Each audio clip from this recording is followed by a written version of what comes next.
सध्या घोडे बाजाराचे दिवस आहेत आणि राजकारणामध्ये घोडे बाजाराशिवाय दुसरं काही चालत नाही.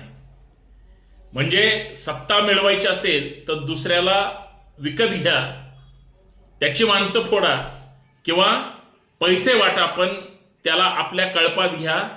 ही जी सत्तेची मस्ती आहे, घोडे बाजार आहे, हा सगळ्या आमच्या राजकीय पक्षांना लागलेली खरं तर कीड आहे. त्याचं कारण असं आहे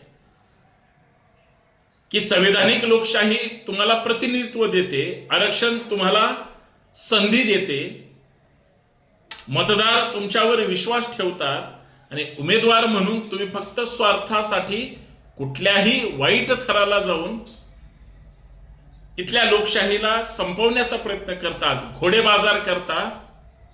म्हणजे तुम्ही लोकांचे तर होऊ शकत नाही, परंतु इथल्या म्हणजे लढणाऱ्या जमातीशी तुम्ही एकरूप सुद्धा होऊ शकत नाही, तुम्ही लढू शकत नाही, तुम्ही पळपुटेपणा करताय आणि तुम्हाला हरण्याची भीती असते. म्हणून तुम्ही जर घोडे बाजार करत असाल तर हे शुद्ध साफ चुकीचं आहे असं माझं ठाम मत आहे.